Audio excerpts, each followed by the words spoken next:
honest. I think David Fincher gave us one of the best action set pieces that we've ever seen in cinematic history. Now, you've seen movies with good fight scenes, but I've never seen a fight scene as grounded and as brutal as what he was able to give us in this particular movie. Now, The Killer, for me, which is on Netflix, is more of what will happen if you ask David Fincher to make a John Wick movie or to make The Equalizer. But this time, just focus on grounding the character. We're not going to talk about the cinematography because if it's David Fincher, you already know. You already know that you're going to get like super beautiful visuals. And you also get that in this particular movie. You get an interesting use of light. You get just composition is on point. Cinematography is on point. So we're not going to go into that because that's a bit obvious. That's like white and milk, that's expected. Now, outside that, the way that he was able, because this is such a grounded story, it's so basic, it doesn't go all out in terms of being a complex story or anything. Actually, Michael Fassbender never talks in this movie. We can actually just hear the voice in his head. He doesn't actually vocalize a lot. He has very, very few lines, but he talks a lot to himself. Actually, we follow him through the story, narrating to himself. It's a very, very basic story. There's an assassin. He goes for one of his jobs, something happens, and then there's a consequence for that. And then now he has to come back and try to even out everything. If you've watched John Wick, you kind of have seen this movie, but now without the dog. Because this time is someone that is close to him. And he actually gets an opportunity to actually... The person doesn't actually die. So he goes and sees the person and then decides, you know what? I'm coming for each and every one of you. Now, the thing about this movie that makes it unique is that it's super grounded because we stay with an assassin and it gives us a glimpse into what an assassin will be in the real world, because it's not all flashy like James Bond or John Wick whereby everything looks cool, everything looks clean. It's messy and it's kind of, I like to use the word boring because you get to sit with this person for a long time. Actually, it's the genius of David Fincher. He gives us 20 minutes before he introduces the inciting incident. For 20 minutes you sit with this assassin before he carries out the mission that actually defines the movie. So for solely 20 minutes you're sitting with this guy in a room, just watching plan what he's going to do, just watching, observing the other room. Actually, the opening scene is with him seated, sleeping, looking outside a window. So it's that kind of a movie whereby he lets you sit with the character. He kind of puts you in a position whereby he sets up everything but does it very, very slowly. Now, I see some people being put off by the first 20 minutes because nothing actually happens. It's just the basic stuff. So after that, after he does whatever he does in around the 21st, 23rd minute, then that's when things start moving and that's when everything now starts looking suspicious. Now, the other thing that was notable for me is the characters. All the characters are distinct. The characters are defined. The characters are stand out from each other. I'm talking about one body size, costume, the look. Generally, they are characteristic. I don't know if you're understanding what I'm saying. For example, Tilda Swinton is in the movie. She's wearing white. She has white hair, and she looks. Some characters look like they were lifted from a comic book. I don't know if I'm making sense. They look like they were lifted from a comic book. There's a character called the Brute. It's like super huge and looks like your typical anime or comic book villain. He's huge. And that gives us one of the best action set pieces that I've seen.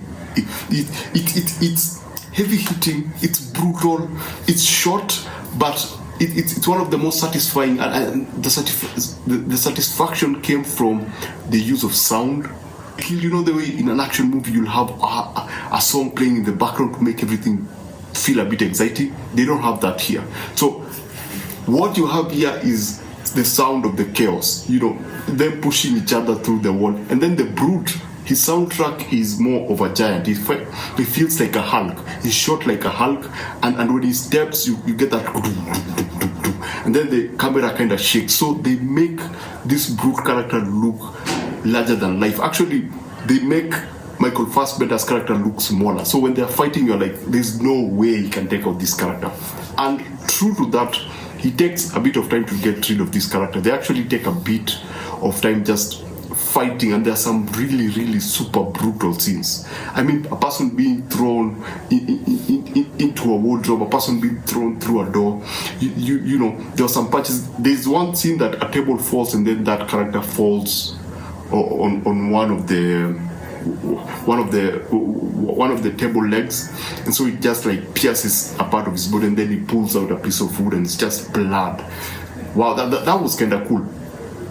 And now, apart from those brutal scenes, there are other brutal scenes with, for example, a nail machine. There's something that they do to a character, and you're like, oh my goodness. You can just see how Michael Fassbender's character, the killer, is proficient and focused. And he has a mantra. There are words that he keeps repeating to himself. And David Fincher does a good job making you understand that from the beginning of the film. So every time it's repeated, he remains consistent with the character's behavior. Now, apart from all that, again, music, the way he uses music, he doesn't go for a soundtrack. There's a lot of music within the movie, and he uses the music as the backdrop, because this is a person who listens to a lot of music, and so music is used in a very clever way. They don't like slap you with the music. They don't do what Galaxy of the Guardian 3 did, which is just slap you with hits after hits after hits. The music is a part of the environment, so you can hear music playing, for example, in a car, for example, in his earphones, and then when it removes, the music fades out. So there's that. The editing is amazing. It's slow when it needs to be slow, and it's fast when it needs to be fast.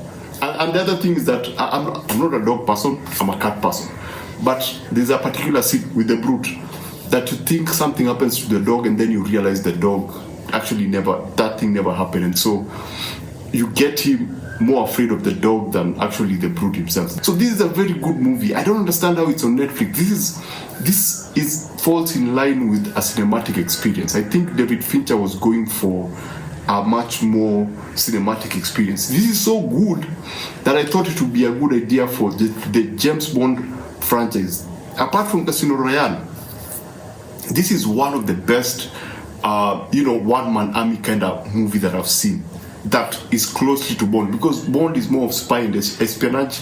This is more of an assassin, but you can see that there are elements that are kind of related, but in this they're more realistic. It's more grounded. It feels like something. It feels like someone you meet. It feels like something that will happen to someone in the real world. So yeah, this was a pretty. If you ask me what the negatives might be and what you might struggle with since it's on Netflix, I think that first 20 minutes, things don't actually move. Things don't move. He's just in a room trying to look at something, narrating. So what kept me going was listening to himself talk to himself and some ideas that he was introducing. So that was pretty interesting, and I wanted to see where he was going to take, whether whatever he was talking about that would play a role in the movie in general, and it does. So if you find that you are struggling with the first 20 minutes, just chill, just wait. Things get interesting, and I like the fact that a lot of some of the most brutal scenes is the way that he sets them up psychologically, because you hear these people talk, and then especially with a certain nail gun, he will show you an example, and then he will give you an idea of what that thing can do, and then it's done to another person. Surprisingly enough, it's just done to another person, and then you're like, oh, everything now plays out in your head depending on how that thing was introduced. The other like super cool moments where he just sits down with the character and has a conversation before he does what he does. So this is a very, very, very good movie. And in terms of negative, there's nothing else I can say that I found very wrong with this movie. It's a very enjoyable movie. It's a very well-paced movie. It's a very cold movie. It's a very brutal and cold. And so that's basically, if I was to give this out of 5, I'll give this a 4.8 out of 5. It loses those 2 points because that first 20 minutes might be a challenge for some people. But generally, this is an extremely good movie, and it's on Netflix. So basically that's it. Remember to always watch what you enjoy and enjoy what you watch. Please subscribe, and I shall see you on the next one.